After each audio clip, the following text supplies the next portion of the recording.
When Russia came, the Americans supported the Afghans, created Taliban. Now they want to take over, they're fighting back. Who is the creation? Americans. The biggest terrorist, according to me, in this history, George Bush. Now he's no longer there. George Bush, number one. I'm with you on that. Sorry? I'm with you on that. You're with me on that. So I'm also going to America. I'm even going to America live and on satellite, giving the message to Americans.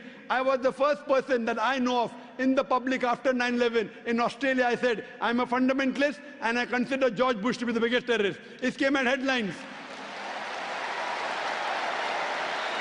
In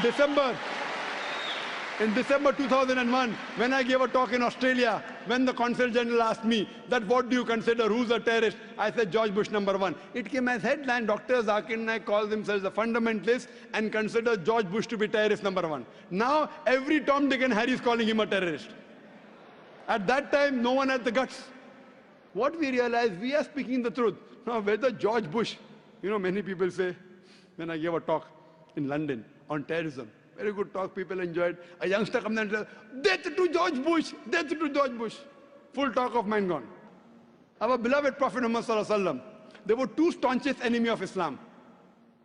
Both were called Umarain. The Prophet prayed to Allah that give hidayah to one of these two Umar, and Umar bin Khattab, who was the second caliph of Islam, Allah gave hidayah, who was the staunchest enemy of Islam, became the staunchest supporter. Therefore I said, may Allah give hidayah to George Bush.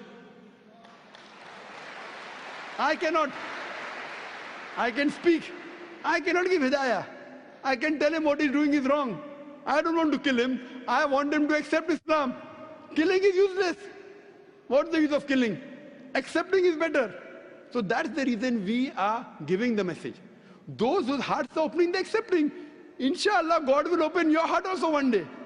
So when God opens your heart one day, I cannot do it. I can give the message, I can't force you. Unless God gives you, unless you strive. If you strive, God will help you. If you don't strive, your heart will not be opened.